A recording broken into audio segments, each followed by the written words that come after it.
Dr. Chuck the Science Schmuck. Synchronize. Okay, today's topic of discussion is fermentation. I'm going to talk about how to ferment, which is what I do every day, basically. I just sit down here, alone, in the dark, and I ferment. But in this case, it'll be associated with the science of wine making. And I know exactly what you're thinking. Wine? I wanted beer! No! Beer is very hard to make compared to wine. Wine is pretty simple. Haven't figured out beer yet. So we're just going to go with wine. Quit your whining and start whining. Now, first, you're going to need to get your book of faith out, in this case, Laringer, and turn to whatever chapter is about fermentation. Now, you can't read what I got on the whiteboard here because it's really small font.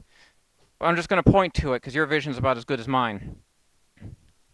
The start of any fermentation process is glucose. Now, glucose, any sugar that you put in is really going to turn into glucose.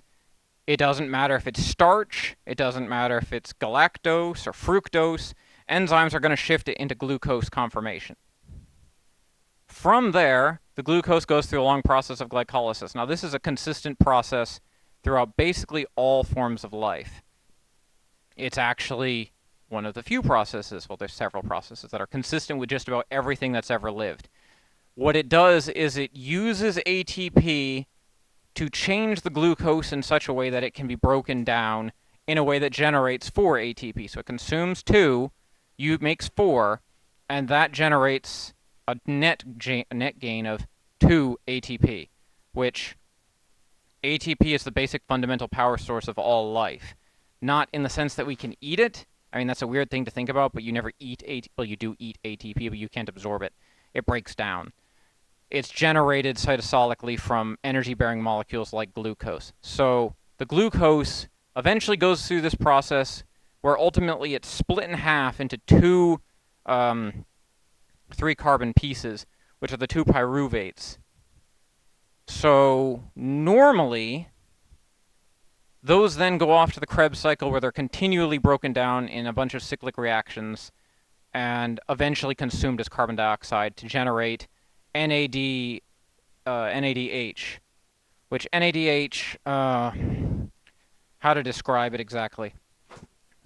If ATP is the electric lines in your house, the electricity that powers everything you use, then NADH and, to a lesser extent, FADH2, which is somewhere in the Krebs cycle, those are like if you had a generator in your backyard. Woo, my chair! It's moving.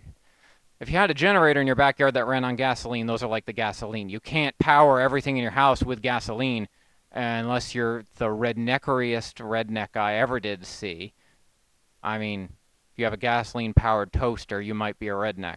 But, essentially, the cell can't use them directly for energy. They have to go into the mitochondria, which the mitochondria are amazing and one of the most beautiful processes in cells. But it would take me hours to explain exactly what they're doing and how they do it, and it would probably bore you. That's why I barely wrote this. It's because you find it boring. You are watching a science channel, so stop your whining, but essentially, you're getting ahead of us if you're whining already. Essentially, it generates pyruvate, which then breaks down further. The problem being that to engage in this cycle, to break down the NADH, you need oxygen. That's what the mitochondria do. You can't really do it without oxygen. It just doesn't function. So most eukaryotic cells, and this is specifically eukaryotes, prokaryotes get weird. Because they don't care. They'll go do this, they don't have mitochondria because they're prokaryotes. But they'll be like, oh yeah, cellular respiration, who needs oxygen? They just put in some sulfate or some gold, and we'll just pump that out. It works fine. Eukaryotes don't do that. We only use oxygen. So if you cut this off, this isn't actually a whiteboard. It's a piece of PVC that I was thinking of turning into a table when this whole YouTube thing fails. So it doesn't erase well. But if you don't have oxygen, you can take this pyruvate and just hold on to it. You're already generating ATP, so you're fine. You can live off that. Well, you can't. Humans can't, but some organisms can. The problem being This process consumes NAD plus and generates NADH. That's just how it runs. Normally, the mitochondria would handle that. The mitochondria would take that and convert it into ATP, a ton of ATP, and just generate energy. If you don't have mitochondria because there's no oxygen, well, you have the mitochondria, they're just not functioning. You build up too much of this, and you have to get rid of it somehow. How do you regenerate it to keep the process going? If this process stops, you die. There's two ways. We, as humans, and most eukaryotes that you generally think about, generally do a system by where you take pyruvate and convert it to lactate or lactic acid. I mean, everybody knows that sort of feeling when you sprint too fast from something or someone who possibly wants to eat you and turn you into lactate. You get a feeling of burning, which is lactic acid, which is the counter of lactate. That's your body building that up, and that's fine when you're huge, like a human, and you have a circulatory system that can carry that away. You're generating an acid, your body's just going to send it to the liver, and the liver's going to break it down into something else. If you're a yeast living in a rotting grape, making an acid probably isn't the best option. If it's your sole means of producing energy, you're going to acidify your environment and potentially die. So yeasts and some other organisms use a different method by which the pyruvate pyruvate normally has 3 carbons. So one of the carbons gets hacked off and turns into carbon dioxide and leaves the solution as a gas, and the remaining 2 become ethanol. And that's alcohol. Alcohol does have a pH, but it doesn't really change as much as acids do. It's toxic, yes, but it does not poison the environment quite as fast as I think lactate normally would. And that, controlling this process here, controlling that is how we as humans can't do squat. We rely on yeast to generate the alcohol for us.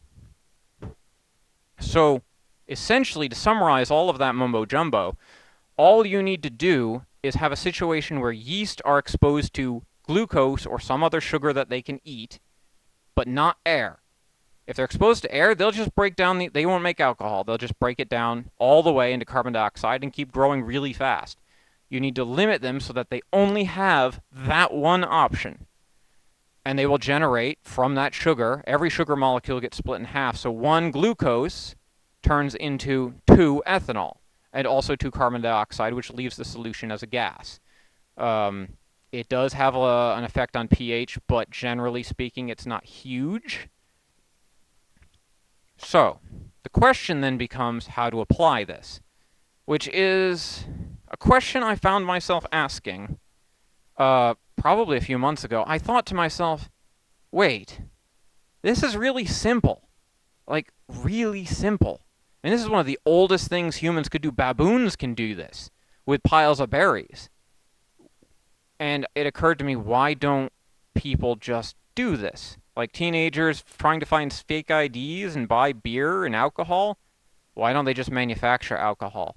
Well, the main reason is they're not old enough to. So, 2 important things to note about alcohol. One, I'm in the United States, so if you're under the age of 21, don't drink alcohol. It's gross. I don't even like it. And it's bad for you. 2, even if you are over 21, don't drink and drive because you're going to hit something, and I know from experience, hitting things is not fun. But, additionally, in accordance with, I looked this up. I had to look this up because I don't really want to go to jail again. But, the United States law, you're allowed to generate up to 100 gallons of wine per person per year for personal consumption. You can't sell it. So, selling alcohol gets you to the ATF, which usually you hear about the ATF when you're trying to buy an automatic rifle, because alcohol, tobacco, and firearms, you don't mess with them. You don't want to have guns that you're not allowed, well, rifles or pistols that you're not allowed to have. You don't want to be trying to sell tobacco without a license, and you don't want to be trying to sell alcohol without a license, because you will be in the deep manure. But for personal use, generating wine is legal. You can make up to 100 gallons, which comes out, if you divide that out, to about 1 liter per day. Now, I could probably drink a liter a day of coffee. I actually do drink several.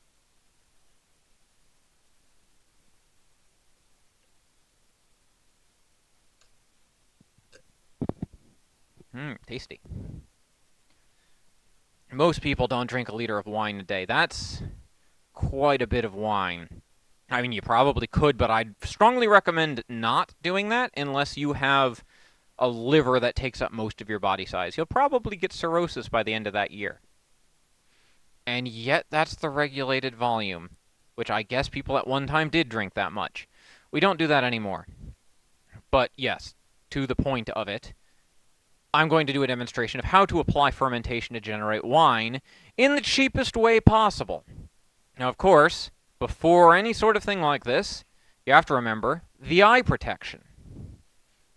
You don't really need this for this process. It's not strictly necessary, but I don't want to lose an eye in a winemaking accident. Now, I hear what you're thinking, because I'm a telepath. I'm not actually a telepath. Nor are you in the room with me. You're probably hearing this several years from since I made it. Winemaking, that's just for old rich people who have a lot of money and time, and it takes a lot of work, right? Well, no. It's actually super easy, but nobody ever tells you because they don't really want you making your own alcohol. First, you need a container. I like to use these. These are available at Walmart. They're available at almost any store. They have a lid, and most importantly, a spigot. You can use any container. It doesn't need a spigot. I just like having the spigot because that becomes the wine spigot. When you press the button, alcohol comes out. It's a lot easier than trying to get it through the top, and you'll see why in a second. Now, I have a container. Now, what is wine made of? Wine is made of grape juice. You can't have a wine without a grape. This is grape. It says so on the front. It also is a great value. It says so also on the front. I bought it at Walmart, and it's 100% juice. Which in the United States doesn't actually mean it's made of juice. It means it's made of grape products. So one thing you want to look for, you don't want to actually use real juice. You want to look for grape juice from concentrate. What is fruit concentrate? They take a big filter, and they take grapes, and they filter the grape out of the sugar. And then they take that sugar, add a little bit of grape back to it, and that's what this is. So it's mostly sugar because kids won't drink normal grape juice. It's not sweet enough. So it's not really grape juice like you would get from like a vine or real wine or smashed up grapes. It's way sweeter, which remember, glucose turns straight into alcohol. So the more alcohol you have, the better. First, we gotta open it, and let me just... Yes, I drink out of jars because I eat a tremendous amount of jelly.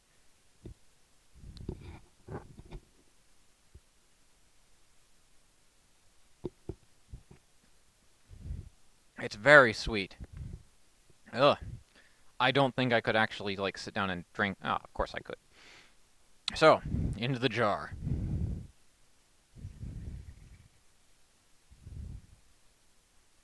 And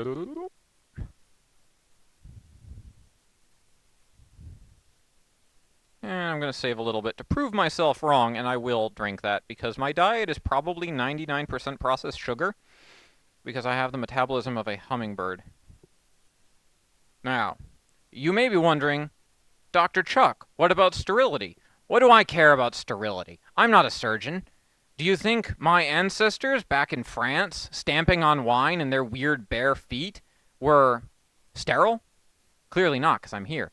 But no, it doesn't matter, because any bacteria present bacteria don't really grow well in a high sugar environment, especially when they're competing with yeast. Speaking of yeast, I've got my yeasty beasties. This is Kroger brand yeast in a jar. They look like little dried dirt. I don't have the schmuck vision on because you know what yeast looks like. It looks like a brown powder. I like it in jars because the jar is the perfect size to make a shot glass. If you like drinking shots that are about 500 milliliters. So you take your yeast. I'm going to mix it here with some water. just warm water, because the yeast is fixed on bran, essentially, so it's like dry. Well, it is dry, but it is like dried yeast, but it's not entirely dried yeast in a technical sense.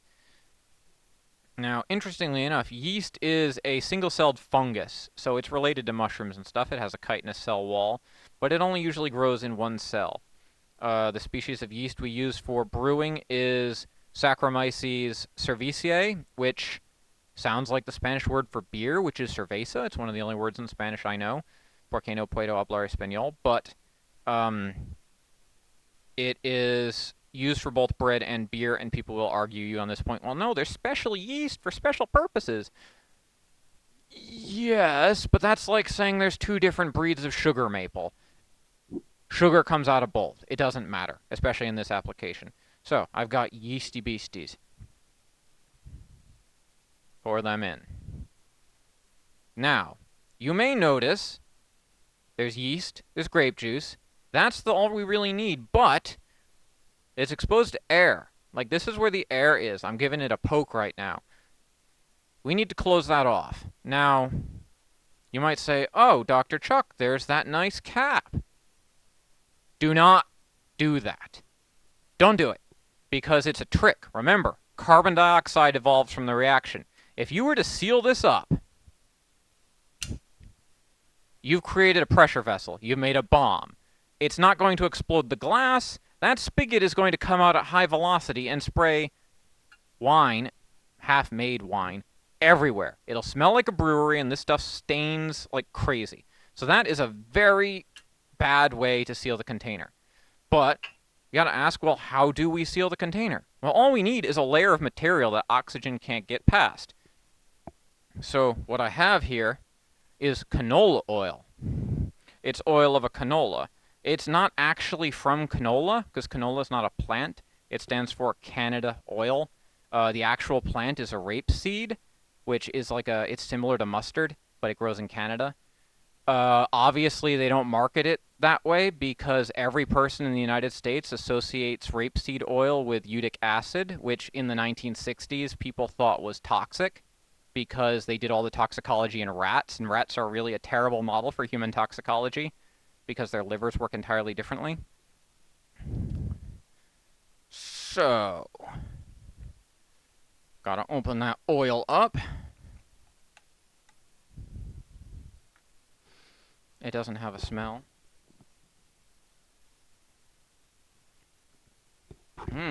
Greasy. Which is what my dermatologist called me, which is why I don't go to the dermatologist anymore. It does have a flavor. So, you pour this in, and as you generally know, oil floats on water, or in this case, wine, or grape juice. It floats to the top, forming an oil barrier that forbids oxygen from entering the wine. It's as simple as that.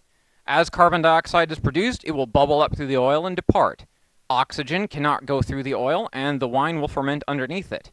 This is why I like the ones with the spigot. It's hard to go through the oil and get the wine. When it's done, you just hit this, the wine comes out the bottom. It's as easy as that. Close it up. Loosely closed, don't seal it.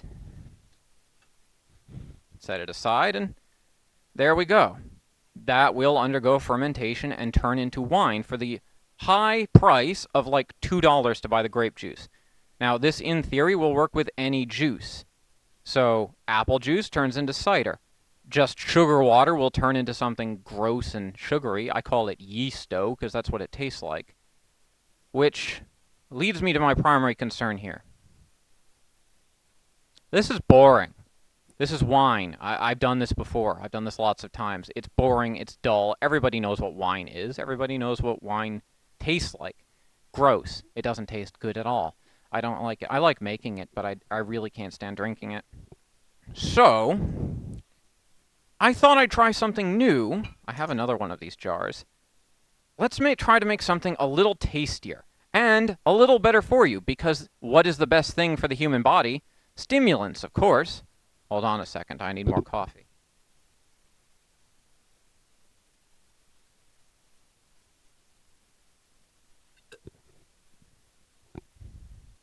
I just so happen to have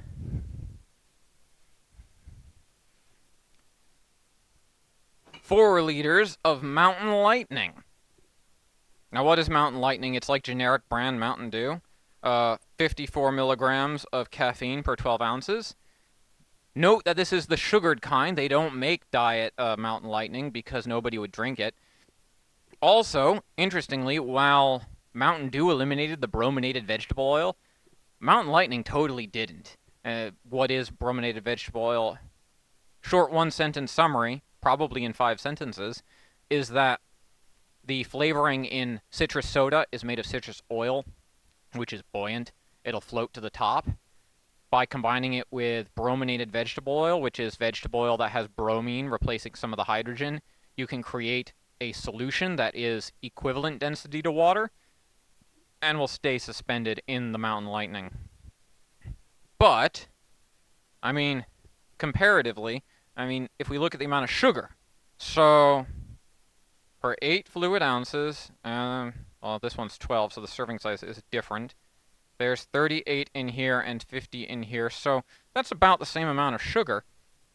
The question is, can I ferment it into wine? I believe the answer is yes, but let's figure that out. Now, I've already opened these and let them sit out for a while and shaken them up. The carbonation, strictly speaking, isn't a problem for yeast because the yeast produces so much carbon dioxide it carbonates the solution anyway.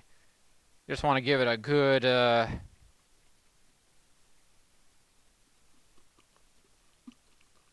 glug. It smells really nice. Get all that carbonation out. As gross as that sounds, it won't ferment completely well in the early stages if it's too acidic. But it's gonna turn acidic when it's done, because it's gonna turn into alcohol. Delicious caffeinated alcohol.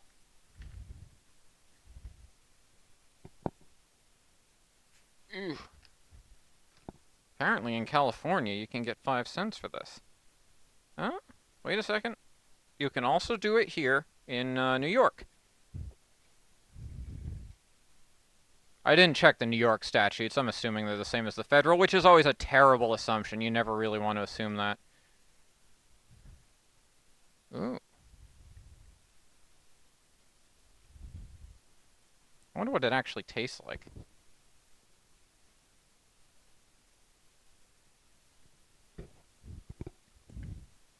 Well, not great, but not bad. I could drink like 4 liters of that. So, we got this container of fluorescent yellow fluid. I've got some yeasty beasties left over.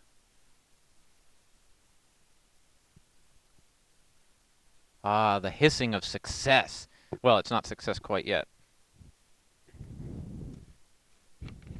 Add some canola oil. Now, to make a note, you can use any type of oil you like. Generally speaking, don't be stupid about it.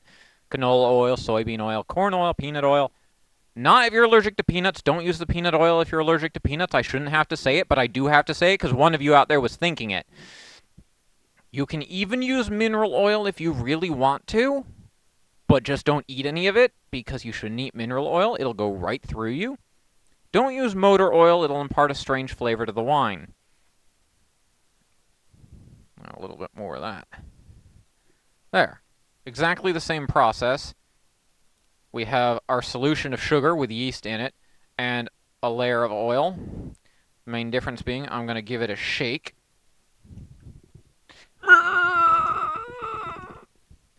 The onomatopoeic sound is important because it gives me vigor. There.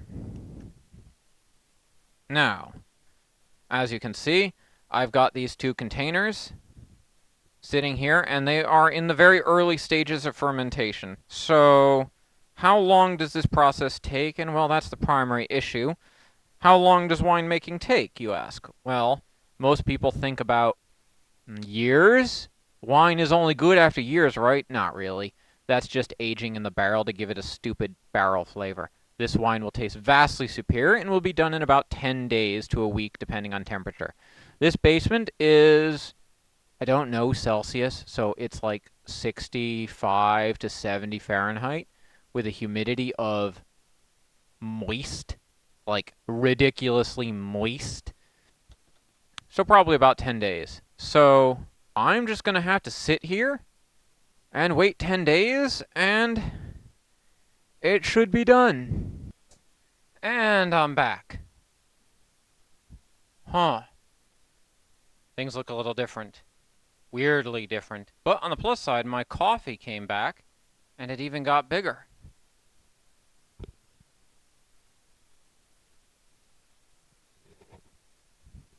Minty. Now, the fermentation process for these beverages has mostly concluded. Time-wise, it took me a little bit longer than expected to actually do the fermentation process. I usually conduct this in the summer. It's the fall right now. So the temperature indoors for me is usually around 90 degrees. I don't have air conditioning. I never really have. It's very expensive here. So fermentation goes way quicker in the summer. In this cold basement, not so quick. So it took around 2 weeks, a little bit longer. The grape juice is clearly quite done.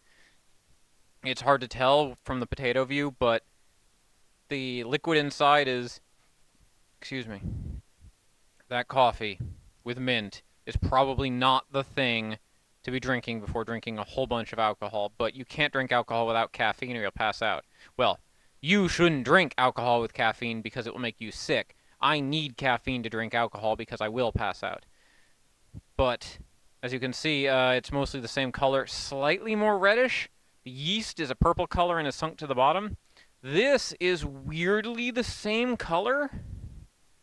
Kind of freaky. I kind of expected the yeast not to be able to break down whatever it is that makes it yellow.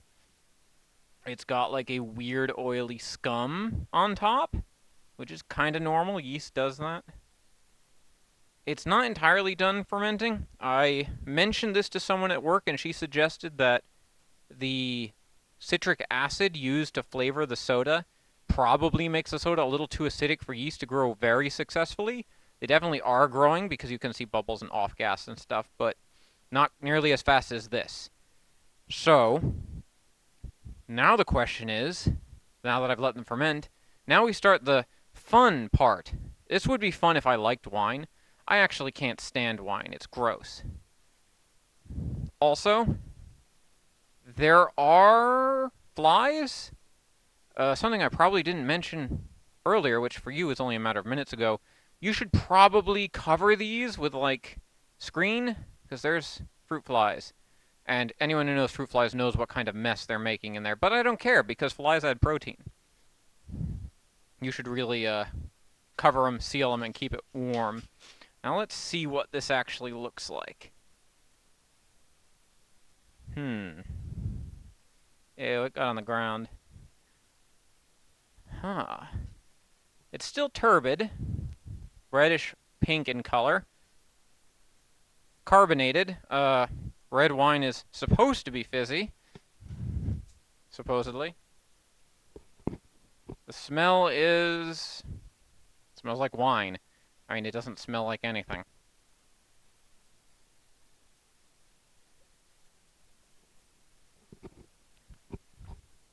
Definitely a success on that part. Oof. One thing you do need to notice when you're making wine like this is that the sugar concentration is really high. So the alcohol concentration is really high.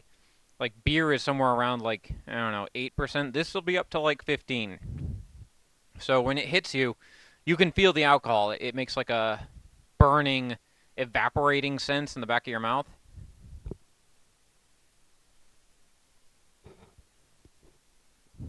Now, what exactly does wine taste like? It's a question I always wondered as a kid. Like, is it like grape juice? No, not at all. And nobody could ever explain to me what it actually tastes like. It's sort of like if you had fruit juice, but there was absolutely no sweetness to it. There is no sweetness to this at all. There's no sugar here. It does not taste sweet. It tastes acidic. Slightly fizzy, with this sort of warmth and heat, and something that goes up your nose, and how to phrase it exactly. Like a mild yeast flavor, which is very like a very distant note of bread. Now, I have had real wine from real humans, and it does taste actually very similar to this. This is how I would describe is reductive. It's similar to how whiskey, if you're an alcohol drinker, maybe you're too young to drink alcohol. You shouldn't drink alcohol if you're not 21 in America. You can drink it at a younger age in other countries. But whiskey has brownness and flavors and notes of all these different things in it. It actually tastes really gross. Whereas vodka, which I much prefer, just tastes like alcohol. It's like drinking cough syrup, and it burns a lot.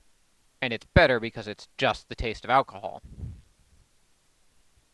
This is none of the, humans or tannins or delicateness of wine. It is just the wine portion of the wine. Now, before I move on to what I'm really excited about, which may cause me to throw up, I got a bucket around here somewhere.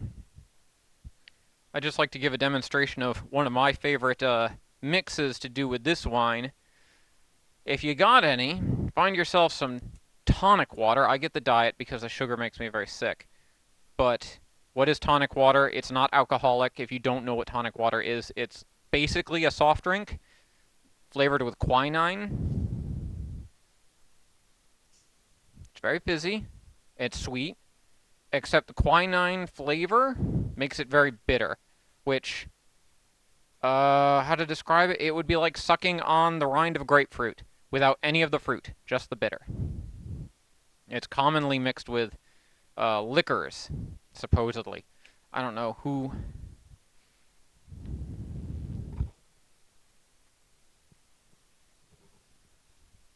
That's pretty good. I can do that because I don't live with anyone, so I actually can't live with anyone, but I'm the only one who's ever going to drink from this, so it doesn't matter. Mix that about 50-50.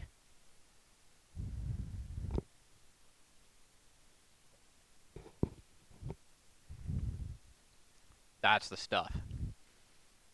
Probably my favorite alcoholic drink right there. I do like vodka, but it just doesn't compare to whatever that is. And apparently I can't get the cap back on. I'll figure that out later. Don't spill that. Don't spill it. Because we're about to do something unpleasant. So I got my extra large shot glass here. And this may not be entirely done with fermenting, but we're about to find out if it is.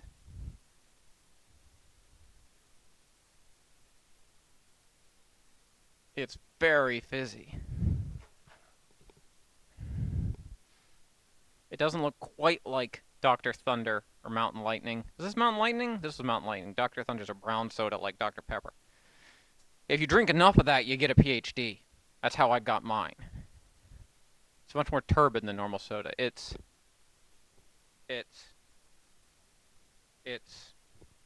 green. It actually does smell somewhat similar to like, I'll just call this Mountain Dew. It's not Mountain Dew, but it smells similar. Okay, let's see.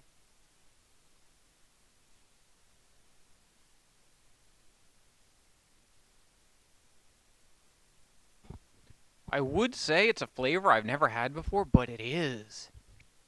It's the weirdest thing. You know how sometimes you drink or you smell something and it's like, I've drinked or smelled that. I don't always look over there when I'm talking to you. It's the alcohol. I'm getting the drunk. The drunk!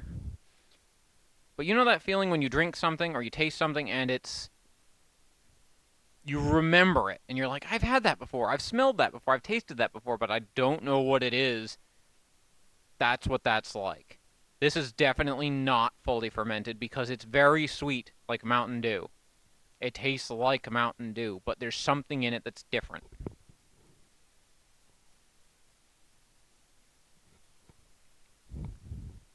Like, okay. You know, maybe not all of you, but when I was a kid, we had these popsicles that came in like a plastic tube. They came in like a ream, like machine gun ammo. You bought them at Walmart or at BJ's or something. Yes, there is a store around here called BJ's. It's a very unfortunate name, but it's real. And if you have to ask me why that's an unfortunate name, go ask your parents. Don't ask your parents. They'll laugh. They'll make you. Don't. I'm moving on. Regardless, we had these popsicles. There were some that were lemony, and if as a kid, you sort of wait until you get to the bottom, and then it gets all melted down, and then you drink it. That's what this tastes like. It's ridiculously sweet, but it's also got like, because that's what alcohol tastes like when you mix it with something. Alcohol tastes like, it doesn't really taste like anything. It tastes like burning and slight sweetness, but it's a very, oh, okay, it stayed down. A very distinct sort of sweet flavor. I mean, you'd know it from like a lot of mixed drinks use vodka for that reason. It changes the taste profile.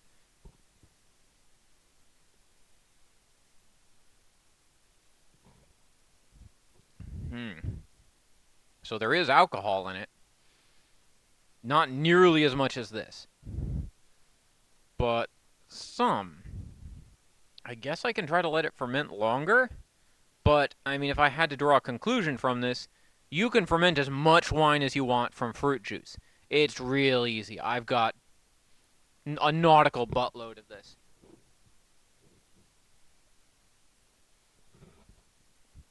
That is very good. If you want a lot of it, use a bigger jar or 5-gallon bucket or a 55-gallon drum. You can make up to 100 gallons per year legally. Oof. I have a low alcohol tolerance, so this is hitting me pretty hard. Unless it's vodka. I can drink vodka all day. I did drink vodka before coming down here. But anyway, the grape works pretty good. This, kind of a partial failure. Didn't ferment nearly as much as I would have liked it to. Probable reasons for that from a scientific perspective. One, it's very acidic. Two, they do put preservatives in there that make it a little harder for the yeasties to grow. So, I mean, yeah, it's alcoholic Mountain Dew, but it's good too. I mean, like kids would drink this stuff. They'd get super sick though because kids shouldn't have alcohol. I'd say it's a partial success. I'll leave it fermenting. Well, I'll probably end up drinking all of it before it finishes fermenting, but I'll leave it out. I'll let this go along its merry way as I slowly drink it. So yeah, I've achieved fermentation.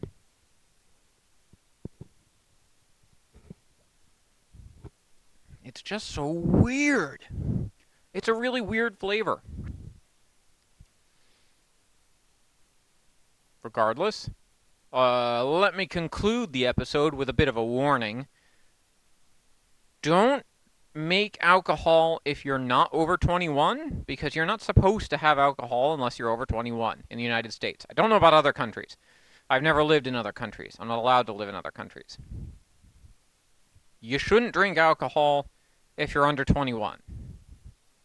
I didn't drink alcohol. I'm 41, so I'm old. But I didn't really drink alcohol because under 21 because there isn't really a point. So don't do that. Also, even if you are over 21 or if you're under 21, however old you are, don't drink and drive. Like, driving is hard without the drunk. If you get drunk and you drive, you're going to have a bad time. It doesn't go well. It just don't do it. And that... Huh.